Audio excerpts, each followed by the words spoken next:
My name is Emily, and this happened during my sophomore year of college. I was 19, attending a state university about 3 hours from my hometown. Like most students, I was assigned a random roommate through the housing department. Her name was Sarah, and she seemed normal enough when we first met. She was a junior studying psychology and had requested an underclassman roommate because she said she liked mentoring younger students. Our dorm was one of those older buildings on campus with thick concrete walls and tiny windows. The room was cramped, just 2 twin beds, 2 desks, and a mini fridge. Sarah had already been living there for a year, so she claimed the bed by the window. I didn't mind. I was just grateful to be starting my real life. For the first few weeks, everything seemed fine. Sarah was quiet and always seemed to be studying. She'd make these elaborate meals using just a hot plate and cooking supplies she kept in her closet. The smell would fill our small room, and it always smelled incredible. She'd often offered to share, saying she made too much anyway. I was living off dining hall food and ramen, so her home-cooked meals were like a godsend. I remember the first time she made me dinner. It was this amazing pasta dish with cream sauce. Sarah said, "You look exhausted from all that studying. Let me make you something real." The food was delicious, better than anything I'd had in months. But about an hour after eating, I started feeling incredibly drowsy. Not just tired, but heavy, like my limbs were made of concrete. That's the last thing I remember from that night. The next morning, I woke up fully clothed, which was weird because I always changed into pajamas. My mouth felt dry and cottony, and I had this pounding headache. When I asked Sarah about it, she just shrugged and said I'd probably caught something. This pattern continued for weeks. Sarah would make incredible meals. I'd eat them gratefully, and then I'd wake up the next morning feeling disoriented. Sometimes I'd find things in slightly different places in our room. My desk chair would be facing a different direction, or my backpack would be on the floor instead of hanging on my closet door. What really worried me was the gaps in my memory. I'd have no recollection of entire evenings. I'd check my phone and see texts I'd apparently sent, making plans I couldn't remember. My grades started slipping because I'd miss assignments I could have sworn I'd completed. I went to the campus health center, thinking maybe I had some kind of sleep disorder. The doctor ran basic tests but couldn't find anything wrong. She suggested I start keeping a sleep diary and come back in a few weeks. That's when I decided to set up my phone to record while I slept. I propped it up on my desk, angled toward my bed, and set it to record all night. I didn't tell Sarah what I was doing. The first few nights, nothing unusual showed up, just me sleeping, tossing and turning occasionally. But on the 4th night, I captured something that made my blood run cold. Around midnight, Sarah got up from her bed. She moved quietly and walked over to where I was sleeping. On the video, I could see her standing there for maybe a minute, just watching me. Then she gently shook my shoulder and whispered my name. I didn't respond at all. She shook me harder, called my name louder, and still nothing. That's when I realized she was testing how deeply unconscious I was. Sarah walked to our door and opened it carefully. I could hear her whispering to someone in the hallway. A few minutes later, she came back into the room, followed by a man I'd never seen before. He was tall, probably in his 30s, wearing a baseball cap pulled down low. I can't bring myself to describe everything I saw on that recording. What I will say is that Sarah stood there and watched while this stranger violated me. She occasionally gave him directions, told him to be careful not to wake me up, reminded him that he only had about an hour before the drugs would start wearing off. When he was finished, Sarah walked him to the door, and I could hear her saying something about payment. She came back, cleaned me up, and rearranged my clothes. Then she went back to her bed like nothing had happened.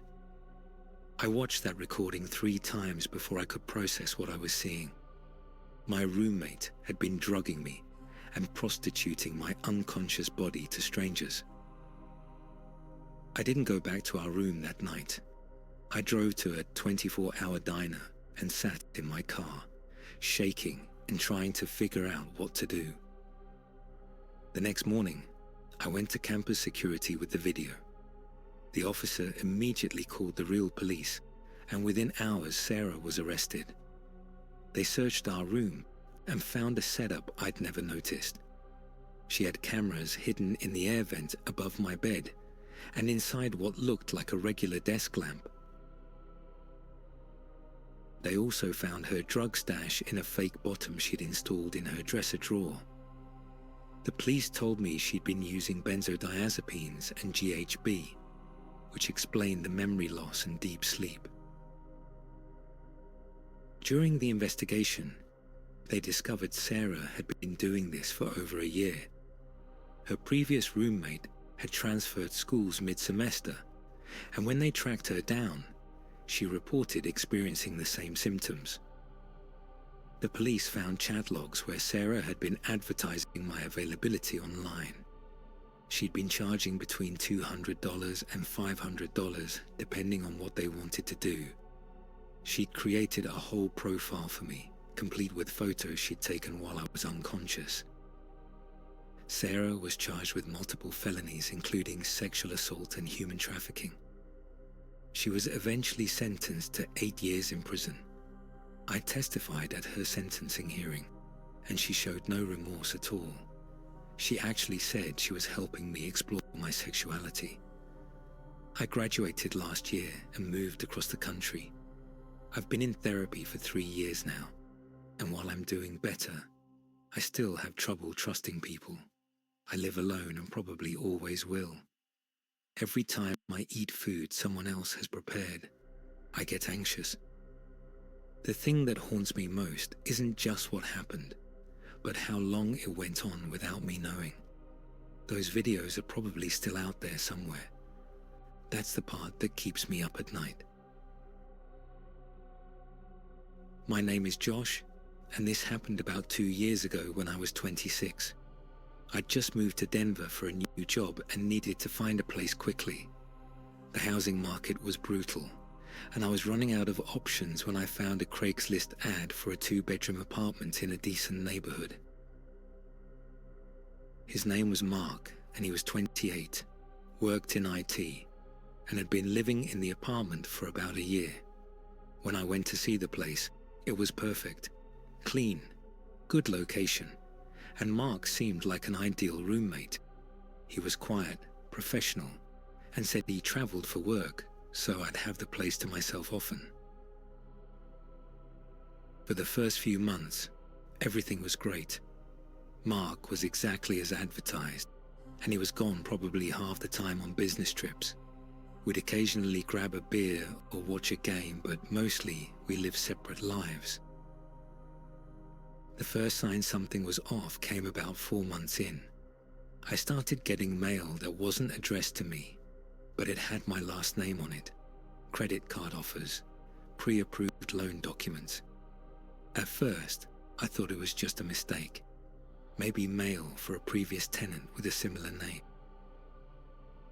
But then I started getting calls, debt collectors asking for someone with my last name but a different first name.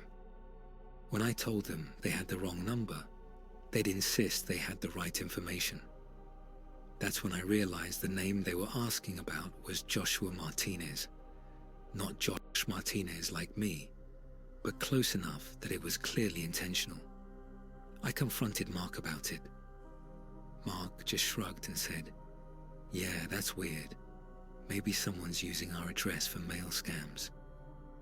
He suggested I contact the post office and report it as fraudulent mail. I followed his advice, but the mail and calls kept coming. Then things escalated.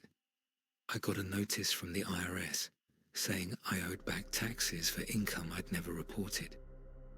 When I called to straighten it out, they told me someone had filed a tax return using my social security number, but listing their name as Joshua Martinez and using my address. That's when I knew this wasn't random. I started paying closer attention to what Mark was doing. I noticed he had a lot of packages delivered, way more than someone should need.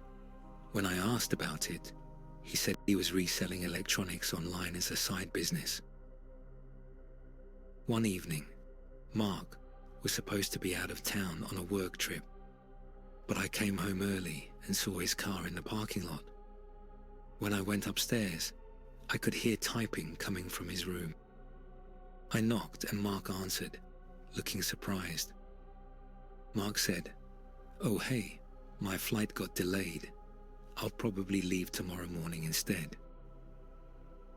But when I looked past him, I could see he had multiple laptops set up on his desk, all running different programs. There were stacks of papers and what looked like credit cards scattered around.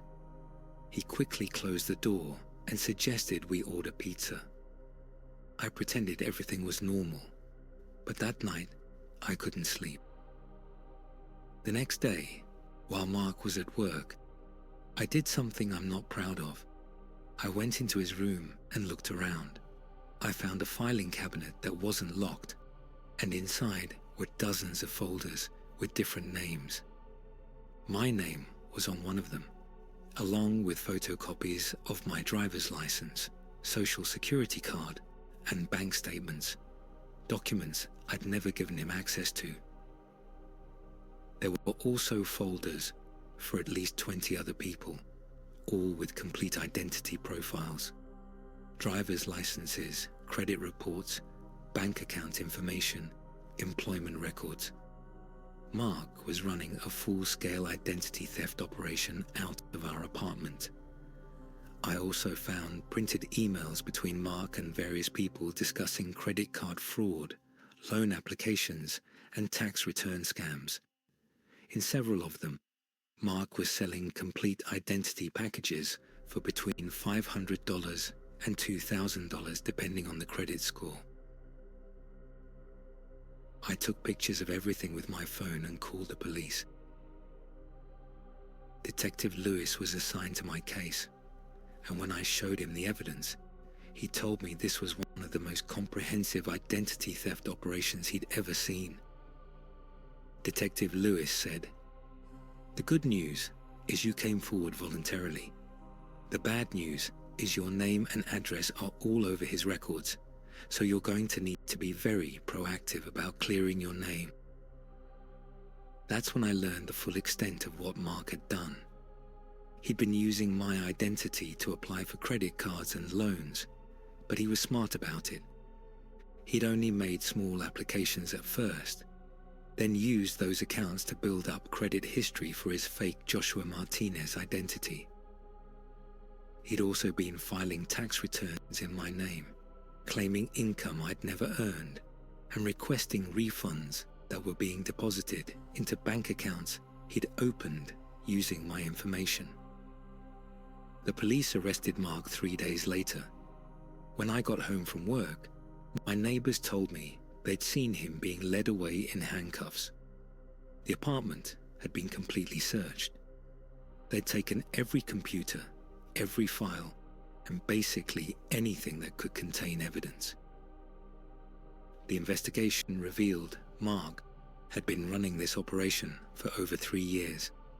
He'd steal identities, use them to commit financial crimes, and when things got too hot, he'd move and find a new roommate to victimize. I was just his latest target. Mark was eventually sentenced to 5 years in federal prison, but cleaning up the mess he'd made of my identity took over a year. I had to file fraud reports with dozens of creditors and work with multiple government agencies to clear my name. I ended up having to move out of Denver entirely because the address where Mark had been operating was now associated with federal crimes. Background checks for jobs and apartments kept flagging me as a potential security risk. Mark got out of prison early last year, and I still get paranoid that he might try to contact me. I've changed my social security number, which is incredibly difficult to do, but it was the only way to really protect myself. The worst part is knowing he's probably doing the same thing to someone else right now. There's probably some other unsuspecting roommate out there living with someone who's slowly stealing their entire identity, and they have no idea it's happening. My name is Lisa, and this happened last year when I was 25. I'd been living in Portland for about 6 months, working as a marketing coordinator for a startup downtown. The job paid decent money, but not enough to afford a one-bedroom apartment in the neighborhoods I wanted, so I started looking for roommate situations. I found Derek through a mutual friend who said he was looking for someone to split rent on a really nice 2-bedroom place in the Pearl District. When I met him, he seemed perfect. He was 29, worked as a freelance web developer, and had already signed a lease on this amazing apartment with huge windows, hardwood floors, and a view of the city skyline. Derek was charming and funny, the kind of guy who could make you laugh within 5 minutes of meeting him. The apartment was honestly my dream place. The rent was split exactly in half, which was still a stretch for my budget, but I figured I could make it work. The apartment had 2 bedrooms on opposite ends, with a living room and kitchen in the middle. Derek had already moved into the larger bedroom, which was fine since he'd found the place. My room was smaller, but had its own bathroom, which felt like a luxury. For the first couple of months, everything was great. Derek was clean, quiet, and respectful of my space. He worked mostly from home but used headphones and kept regular business hours. We'd occasionally cook dinner together or watch movies, but mostly we lived separate lives. I should mention that I work in marketing, which means I spend a lot of time on social media. I'm pretty active on Instagram and TikTok, and I'd built up a decent following by posting about my life in Portland, my job, travel, that kind of thing. About 3 months into living with Derek, I started noticing weird comments on my social media posts.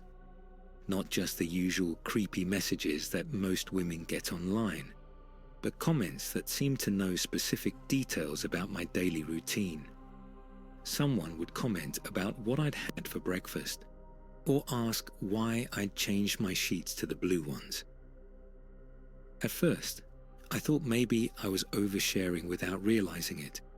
I went back through my recent content, but I hadn't posted anything about my breakfast or my bedding. The comments were describing things happening in my private life that I'd never shared publicly. Then I started getting direct messages from men asking about subscribing to see more content. They'd reference specific things I'd worn or done in my apartment. One message asked if I took requests for my next bedroom performance, which made no sense to me. I blocked all these accounts and made my profiles more private, but the messages kept coming. Somehow, these people were creating new accounts faster than I could block them, and they all seemed to have information about my personal life they shouldn't have had. The breaking point came when I received a message from someone claiming they'd met me at a coffee shop downtown. They described exactly what I'd been wearing the previous Tuesday, down to the specific jewelry I'd had on, but I'd never been to that coffee shop. The message ended with them asking when I was going to post the video from that day. because they'd already paid for access. That's when I realized someone was secretly recording me and selling the videos online. I started searching my apartment inch by inch, looking for hidden cameras. It took me almost 3 hours, but I finally found them. There was a tiny camera built into what I thought was a decorative air freshener plugged into the outlet by my bed. Another one was hidden inside a small digital clock on my dresser that I thought Derek had given me as a nice gesture.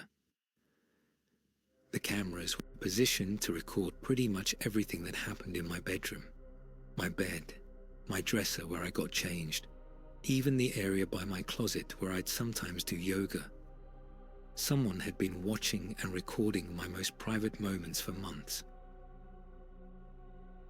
I didn't confront Derek immediately. I took pictures of the cameras with my phone, but left them in place so he wouldn't know I discovered them. Then I called the police.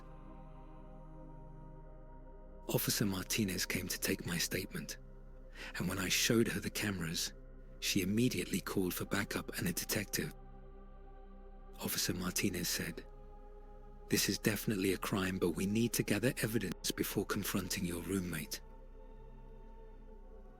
Detective Kim had dealt with similar cases before. She explained that this type of crime was becoming increasingly common. Detective Kim said, "The fact that these people are referencing specific details about your daily life suggests there's probably a live streaming component." While we were waiting for a search warrant, Detective Kim had me check our internet usage through the Wi-Fi router. Sure enough, there were massive amounts of data being uploaded from our apartment at all hours, way more than Derek and I could account for with normal internet usage. They executed the search warrant the next day, while Derek was supposedly at a client meeting. Derek had an entire setup in his bedroom that I'd never seen. Multiple high-end computers, professional streaming equipment, and editing software. They found files containing hundreds of hours of recordings of me, going back to almost the day I'd moved in. The worst part was discovering how organized his operation was. Derek had created multiple websites where he was selling access to watch me live and download recorded content. He'd been marketing me as a girl who didn't know she was being filmed, which apparently was a specific category that people paid premium prices for. Detective Kim told me Derek had been charging between $50 and $200 per month for different tiers of content. He'd been making thousands of dollars per month selling videos of me without my knowledge. At certain, they also found chat logs where Derek was communicating with subscribers, describing my daily routine and taking suggestions for camera placement. Some of the subscribers knew my real name, where I worked, and other personal details that Derek had shared with them. Derek was arrested when he came home that evening. Detective Kim told me he initially tried to deny everything, but when they showed him the evidence from his computers, he eventually admitted to it all. The legal process took almost 6 months. Derek was charged with multiple felonies, including voyeurism and invasion of privacy. During the investigation, they discovered he'd done the same thing to his previous roommate, a woman who had moved out suddenly about 2 months before I'd moved in.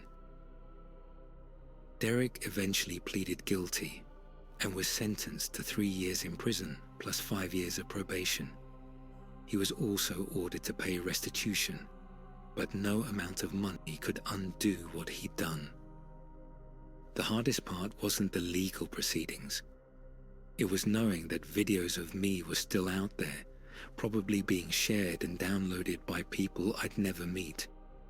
The police worked with federal agents to try to get the website shut down, but content like that spreads across multiple platforms and servers. I had to quit my job because some of my co-workers had discovered the videos online. Even though I was the victim, it was impossible to separate my professional reputation from what had happened. I ended up moving back home with my parents for several months. I've since moved to a different city and started over. I live alone now and probably always will. I check every inch of any place I stay for hidden cameras. I've had every electronic device examined by cybersecurity experts. Derek got out of prison 6 months ago, and I still have nightmares that he might try to contact me or do something similar to someone else. The detective told me that people who commit these types of crimes often reoffend.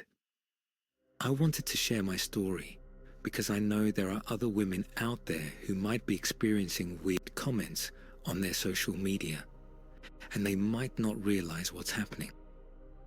Trust your instincts. If something feels off, investigate.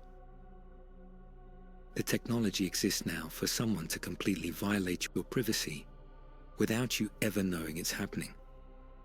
All they need is access to your living space and about $200 worth of equipment. It's terrifying how easy it is and how long it can go on before the victim realizes what's happening.